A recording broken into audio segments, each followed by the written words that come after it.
런던에 있는 K 미술관에는 빅토리아 시대의 화가이자 조각가인 조지 프레드릭 와츠가 그린 희망이란 제목의 그림이 있습니다. 그 그림을 보면 둥그런 지구 위에 어떤 약하게 보이는 한 여자가 앉아 있습니다. 그 얼굴을 자세히 보면 눈에 수건을 싸매었습니다. 앞을 보지 못합니다. 그 여자의 손에는 조그마한 비파가 하나 있습니다. 그 비파의 줄은 본래 7개 줄이었으나 6줄은 다 끊어지고 한 줄만 남았습니다. 캄캄해서 앞을 보지 못하고 6줄은 끊어졌지만 이 여자는 한 줄을 가지고 비파를 계속해서 연주합니다. 그 줄은 바로 희망의 줄입니다. 이것은 우리 인간이 믿던 모든 줄이 끊어진다고 할지라도 희망의 줄만은 끊어지지 아니하면 우리의 인간은 계속해서 모든 것을 이기고 나갈 수 있다는 뜻입니다. 끝까지 끊어지지 아니하는 희망의 줄이 어떤 줄입니까? 영원하신 하나님께 둔 희망의 줄인 줄로 압니다. 이 그림을 그릴 당시 와츠는 입양한 1살 딸을 잃었다고 합니다. 지구처럼 생긴 공이에 앉아 아슬아슬하게 한 줄 남은 수금에 몸을 기대고 또 눈을 가린 채 소리를 느끼는 듯한 소녀의 모습에서 무엇을 느낄 수 있을까요? 기력이 남아있는 한 아름다운 멜로디를 만들어낼 것만 같은 이 그림에서 바로 소녀는 바로 의인화된 희망입니다. 깊은 절망을 표현한 듯한 이 작품의 제목은 아이러니컬하게도 바로 이 그림의 제목이 희망이었습니다.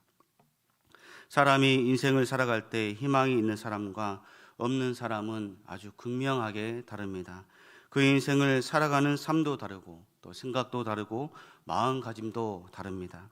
그 차이는 자신의 삶의 최종적인 목표를 어디에 두고 살아가느냐에 있기 때문입니다. 오늘 본문을 통해서 예수님께서 부자 청년을 통해 성도들이 가져야 할 믿음의 자세에 대해서 함께 생각해 보고자 합니다. 첫 번째로 나와 복음을 위하여 거칠해적인 삶이 아닌 진실한 믿음이 되어야 하겠습니다. 예수님께서는 길을 지나가시고 있는데 어떤 한 사람이 예수님께 달려왔습니다. 청년 관원의 고민은 영생에 관한 것이었습니다. 이 사람이 영생에 관하여 고민했던 이유는 자신은 율법에 대해서는 완벽하게 잘 지켰다고 믿었고 또 그렇게 살아왔음을 자신했기에 그 다음에 지켜야 할 것이 무엇이 있는지 마치 예수님을 시험하듯이 그는 예수님께 질문을 하였습니다. 이렇게 이 청년이 예수님께 질문을 한 배경에는 당시 사람에게는 이런 생각이 있었기 때문입니다. 그것은 사후 세계에 대해서 많은 궁금증과 함께 선행을 하여야 구원을 얻는다는 유대인들의 사상이 있었습니다. 이런 사상 속 배경 가운데 이 청년은 자신의 영생의 문제를 가지고 예수님께 찾아왔습니다. 예수님께서는 이 청년에게 필요한 것이 무엇인지, 그에게 무엇이 필요한지 정확하게 예수님께서 알고 계셨습니다. 그리고 예수님께서는 이 청년이 가지고 있는 것을 내려놓지 못할 것이라는 것도 이미 알고 계셨습니다. 청년은 예수님께 질문합니다. 17절에 보면 예수님께서 길에 나가실새 한 사람이 달려와서 꿇어앉아 묻자오되 선한 선생님이여 내가 무엇을 하여야 영생을 얻으리이까? 청년의 생각 속에는 영생은 선한 일을 해야지만이 이 구원을 얻을 수 있는 것으로 그렇게 생각하고 믿고 있었습니다. 이 부자 청년은 젊음, 재물, 명예를 다 얻었으나 구원의 확신이 없음으로 인해서 마음의 평화를 얻지 못한 채 나날이 회색의 삶을 살아가고 있는 불신 세대의 한 전형적인 모습을 보여주고 있습니다. 부자 청년에게 있어서 영생을 얻을 수 있는 선한 일은 바로 하나님의 존재를 정확히 인식하고 또 그분이 명하는 바를 따라 사는 것이었습니다. 그러나 이 청년은 오직 믿음으로 구원을 얻는다는 사실을 알지도 믿지도 못했습니다. 이 청년은 당시 바리새인들처럼 공적에 의해 공의롭게 되는 것으로 알고 있었습니다. 지금 그가 해야 할 것은 선한 일을 행하는 것이 아니라 선한 하나님을 바로 알며 그분에 의한 선한 역사인 예수 그리스도의 말씀을 믿고 주님의 뜻에 따라 사는 것이었습니다. 이 청년이 이러한 왜곡된 생각을 한 근본적인 이유는 그 당시 랍비들이 그릇된 구원관 교육에서 그 구원의 그 원인을 찾을 수 있습니다. 랍비들 가운데 믿음은 영생과 전혀 관계없고 끊임없는 기도와 율법과 신편의 찬송과 암송 또는 노인들에 대한 공경 등을 통해서 영생을 얻을 수 있다고 바리새인들은 가르쳤습니다. 그래서 이 청년은 그가 하나님께 인정받고 또 메시아의 왕국에서 영생할 수 있도록 하는 고상한 행위법을 예수님께 물었던 것입니다. 이 부자 청년은 영생을 얻는 길은 율법을 지키는 것에 있다고 믿었습니다. 그러나 영원한 생명을 얻는 길은 율법과 규율과 도덕을 지키는 것에 있는 것이 아니라 온전히 하나님을 믿는 믿음으로 또 영접하고 순수한 영혼과 순종의 마음을 지니는 겸손한 존재가 되는 데에 있는 것입니다. 예수님께서는 이 청년에게 18절에 보면 예수님께서 이렇게 말씀합니다. 같이 있습니다. 예수께서 이르시되 내가 어찌하여 나를 선하다 일컫느냐 하나님 한 분 외에는 선한 이가 없느니라 라고 말씀하셨습니다. 예수님께서는 자신의 선함을 부정하신 것이 아닙니다. 부자 청년의 생각을 고쳐주기 위해서 예수님께서 이렇게 말씀하신 것입니다. 청년은 예수님을 구원자로 바라보지 못하고 그저 율법 선생으로만 보았습니다. 부자 청년은 천국에 대한 믿음은 있었지만 천국에 대한 확실한 소망은 없었습니다. 그가 천국에 대한 확실한 소망이 있었다면 예수님께서 말씀하신 것들을 그는 실천하며 살아왔을 것입니다. 예수님께서는 19절에 보면 내가 계명을 안 하니 살인하지 말라, 간음하지 말라, 도적질하지 말라, 거짓 증거하지 말라, 속여 빼앗지 말라, 내 부모를 공경하라 라고 말씀하셨습니다. 예수님께서 부자 청년에게 이렇게 말씀하신 이유는 당시 바리새인과 서기관들이 5계명에서 10계명을 전적으로 무시하는 그들의 경향이 있었기 때문이었습니다. 그들은 박하와 회양과 허브의 11조는 강조하면서도 계명의 핵심을 이해하지 못하고 있었습니다. 마태복음 23장 23절에 보면 이렇게 말씀합니다. 우리 같이 읽겠습니다. 시작. 화 있을진저 외식하는 서기관들과 바리새인들이여 너희가 박하와 회양과 근처의 11조는 들이되 율법을 더 중한 바 정의와 긍휼과 믿음은 버렸도다. 그러나 이것도 행하고 저것도 버리지 말아야 할지니라. 율법 교회가 11조의 근거로 들고 있는 구절입니다.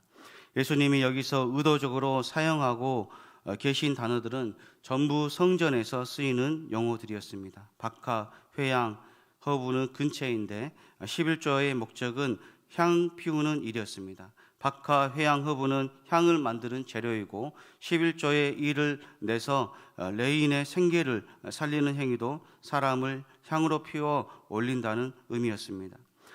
레인은 성전 모든 일을 맡아 처리했기 때문에 레인의 향이 있었습니다.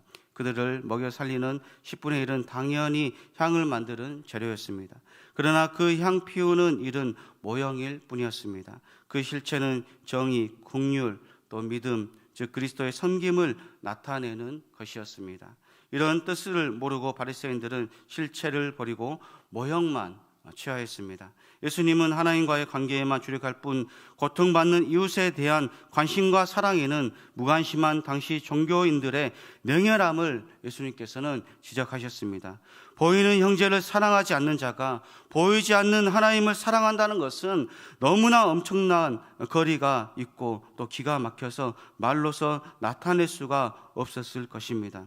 요한일서 4장 20절에서는 이렇게 말씀합니다. 우리 같이 읽습니다. 시작. 누구든지 하나님을 사랑하노라 하고 그 형제를 미워하면 이는 거짓말하는 자니 보는 바 그 형제를 사랑하지 아니하는 자는 보지 못한 바 하나님을 사랑할 수 없느니라 아멘. 대다수 종교 지도자들의 대신 관계 또한 거짓과 위선으로 오염되어 있었다고 해도 과언이 아닙니다. 왜냐하면 그들은 율법에 담긴 하나님의 뜻을 생각하지 못하고 자기의 이익만을 생각하였기 때문입니다.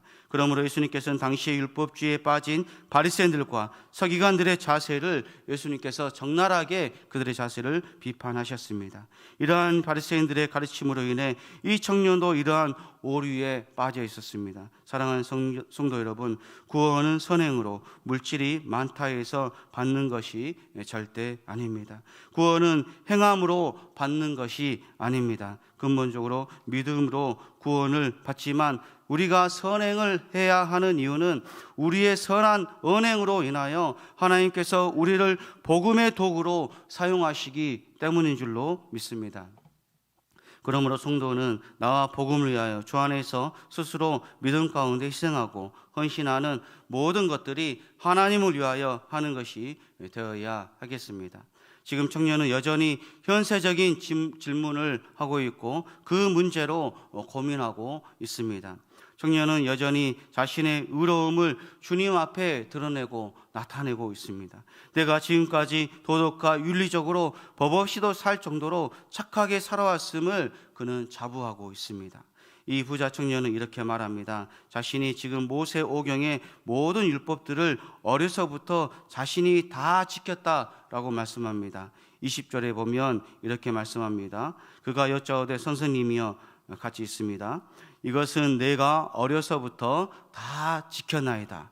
이것은 내가 어려서부터 다 지켰습니다 라고 말을 하고 있습니다. 이렇게 말하는 그에게 예수님께서 그를 정말로 사랑하시는, 정말로 아끼는 목소리로, 나긋한 목소리로 말씀하십니다.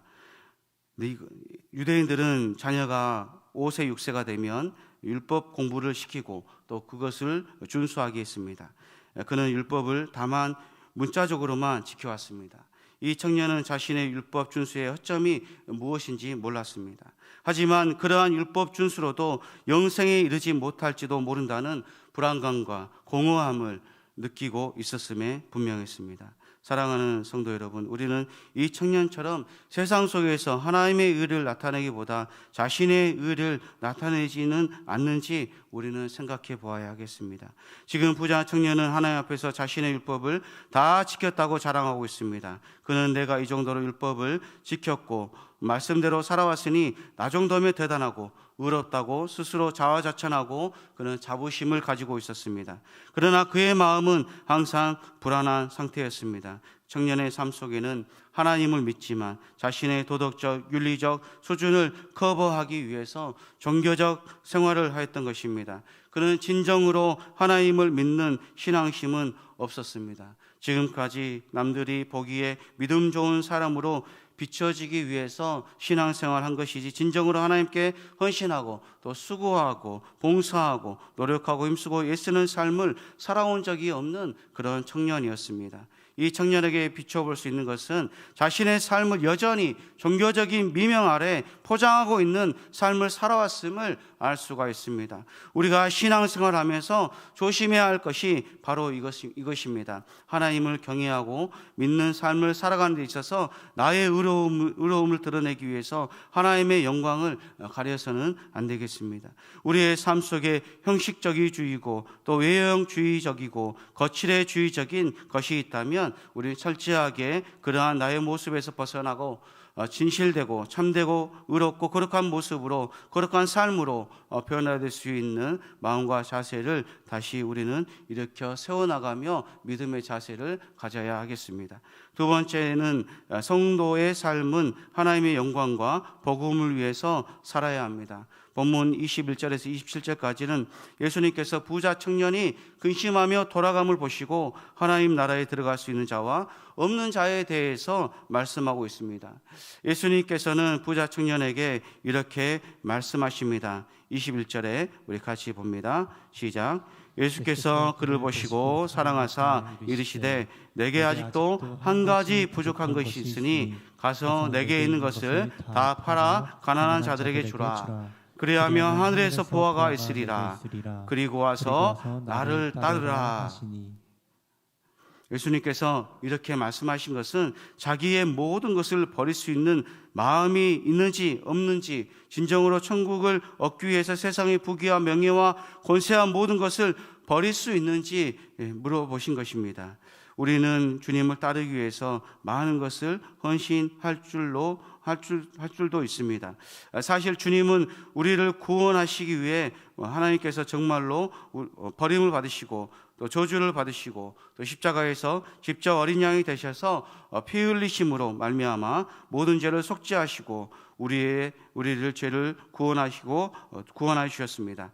이것은 하나님께서 하늘 보좌를 버리시고 오직 우리를 구원하시기 위해서 먼저 우리에게 모범을 보여주신 것입니다. 그러므로 너희도 나와 같이 모든 것을 버릴 수 있느냐, 이렇게 우리에게 묻고 계신 것입니다. 예수님의 말씀은 사람의 마음속에 있는 재물에 대한 탐욕을 버릴 때에만 비로소 온전히 하나님을 섬길 수 있음을 말씀하는 것입니다. 이 말씀은 온전히 자신의 모든 것을 주님께 드려야지만이 온전히 예수 그리스도의 참된 제자의 길을 따를 수 있음을 말씀하시는 것입니다. 누가복음 14장 33절에 보면 이렇게 말씀합니다. 이와 같이 너희 중에 누구든지 자기의 모든 소유를 버리지 아니하면 능히 내 제자가 되지 못하리라. 예수님께서 말씀하신 뜻은 진짜 모든 것을 버리라는 그런 말씀이 아닙니다. 세상에 살면서 하나님께서 주신 모든 것을 누리되 세상의 마음에 두지 말고 온전히 하나님의 영광을 위해서 사는 삶이 되기를 힘쓰라라고 우리에게 교훈하고 계시는 줄로 믿습니다. 오늘 마가복음 10장 24절에서 25절 말씀 같이 읽어보겠습니다. 시작.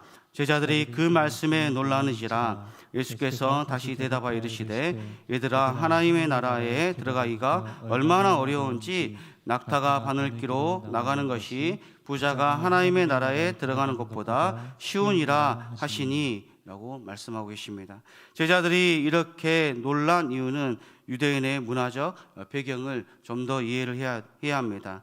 이 비유는 당시 이스라엘 사람들이 가장 큰 짐승 중에 하나로 이해하고 있는 약대가 이 작은 문으로 통과하려는 것처럼 어려운 일을 가리킨다고 생각하였습니다. 흔히 랍비들은 불가능한 어떤 일을 가리킬 때 코끼리가 바늘기로 들어가려고 한다라고 이렇게 말을 했습니다.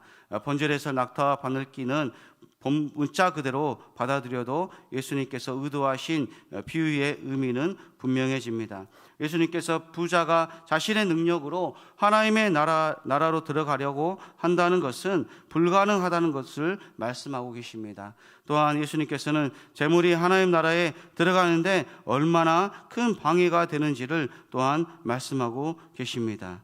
마가복음 10장 23절에 보면 예수께서 둘러보시고 제자들에게 이르시되 재물이 있는 자는 하나님 나라에 들어가기가 심히 어렵도다 라고 말씀합니다. 그렇습니다. 성도 여러분, 세상 속에서 재물을 마음에 두기보다 하나님 나라가 이 땅에 임하기를 기대하는 마음과 믿음으로 우리는 신앙생활 하면서 믿음의 삶을 살아가야 하겠습니다. 마라나타, 주 예수여 어서 오시옵소서라는 믿음으로 주님의 재림을 기대하고 기다리는 믿음으로 살아가야 할 줄로 믿습니다.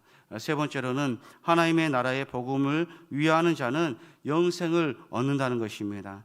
예수님께서는 이 청년이 근심하며 돌아간 후에 제자들에게 하나님 나라에 들어가는데 재물이 얼마나 큰 방해가 되는지를 말씀하셨습니다. 그리고 제자들이 이구동성으로 예수님께 누가 구원을 얻을 수 있습니까? 라고 제자들이 예수님께 묻습니다.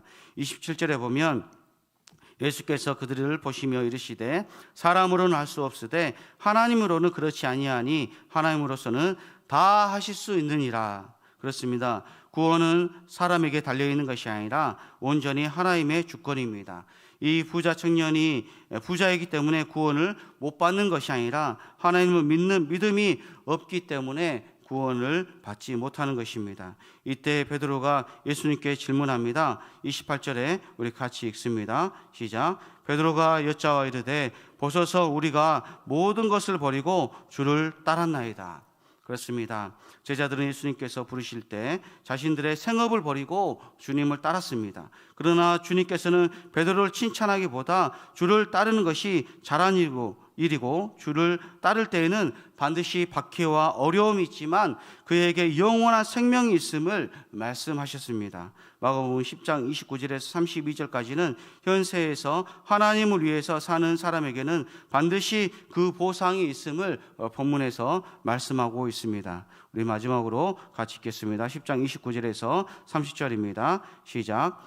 예수께서 이르시되 내가 진실로 너에게 이르노니 나와 복음을 위하여 집이나 형제나 자매나 어머니나 아버지나 자식이나 전토를 벌인 자는 현세에서 집과 형제와 자매와 어머니와 자식과 전토를 100배나 받되 박해를 겸하여 받고 내세에 영생을 받지 못할 자가 없느니라. 아멘. 예수님께서는 자신을 따르는 길에는 반드시 박해가 있음을 말씀하고 있습니다. 사랑하는 성도 여러분, 우리가 예수님을 믿는다는 것, 하나님을 믿는다는 것에서는 반드시 박해가 따르고 그에 대한 희생과 헌신이 따른다는 것을 예수님께서는 우리에게 말씀하고 있습니다. 예수님께서는 우리를 위해 희생하셨듯이 예수님을 따르는 길에는 반드시 희생이 따르고 대가가 따른다는 것입니다. 즉 인과응보의 결과가 있음을 말씀합니다. 예수님을 따르는 제자의 삶이 비록 힘들고 어렵고 역경이 있더라도 그 모든 것을 잘 참고 인내하고 견뎌내면 반드시 하나님의 상급이 우리에게 주어짐을 말씀하고 있습니다. 예수님을 따르는 믿음의 길에는 반드시 박해가 있습니다. 예수님께서도 하나님 나라의 복음을 전하실 때 서기관들과 바리새인들의 위협을 받으시기도 하고 또 돌파매질을 받기도 하셨습니다. 그렇듯이 우리가 주님의 뜻대로 살려고 노력하면 반드시 그 대가가 따른다는 것을 말씀하십니다. 그러나 그 모든 힘든 일들을 다 참고 오래 참고 인내하면 큰 상급과 보상이 있음을 말씀하고 있습니다. 마지막으로 마가복음 10장 31절에 보면 그러나 먼저 된 자로서 나중되고 나중된 자로서 먼저 될 자가 많으니라. 청년은 세상을 버릴 수가 없어서 물질을 택하고 세상을 택했습니다. 예수님께서는 세상에서 예수를 믿는다면 많은 박해와 어려움과 핍박을 받는다라고 말씀하십니다. 그러나 끝까지 박해와 핍박 가운데서도 믿음을 지킨 자는 영생을 얻는다고 말씀하십니다. 우리의 믿음은 견고해지기도 하고 또 환경에 따라 연약해지기도 합니다. 그러나 우리의 믿음은 후퇴하는 것이 아니라 점진적으로 진보하고 또 성장하고 견고해지고 또 또 전진해지는 그런 믿음이 될 것입니다. 사랑하는 성도 여러분, 썩어질 것을 위해서 쌓는 자가 아니라 썩지 않는 영원한 하나님 나라에 자신의 모든 믿음과 의와 덕과 상급을 쌓는 그런 믿음의 성도님들이 되시기를 바랍니다. 성도는 능히 모든 것을 담당할 수 있는 능과 힘을 하나님께서 우리에게 공급해 주실 줄로 믿습니다. 그러므로 온전히 주의 나라와 복음을 위해서 한 주간도 승리하시는 성도님들 되시기를 주님의 이름으로 소원합니다. 기도하겠습니다. 사랑을 행하 충만하신 아버지 감사합니다. 하나님, 오늘 말씀을 통해서 우리의 삶이 정말 하나님께 집중되어지고 또 하나님의 뜻을 따라 살아가는 믿음의 사람이 될 수 있도록 주님께서 은혜를 베풀어 주옵소서. 하나님, 지금까지 지켜주신 분이 하나님이신 줄로 믿습니다. 하나님, 우리는 자꾸 상황과 환경과 또 여건과 또 모든 것을 볼 때에 우리는 자꾸 하나님 세상을 향하여서 또 하나님 믿음이 떨어질 때도 있고 또 높아질 때도 있습니다. 하나님, 그러나 그 믿음의 선한 싸움을 싸우며 나아갈 때에 하나님께서 우리가 천국의 소망을 가지고 살아갈 수 있도록 주께서 은혜를 베푸시고, 하나님 정말 우리가 세상 가운데서 끝까지 영적 전쟁에서 날마다 싸워 이기며 오늘도 주님 앞에서 믿음의 예배를 드리며 나아가는 귀한 성도님들, 하나님의 백성이 될 수 있도록 주께서 은혜를 베풀어 주옵소서. 이 모든 말씀 우리 주 예수님의 이름으로 감사히 기도합니다.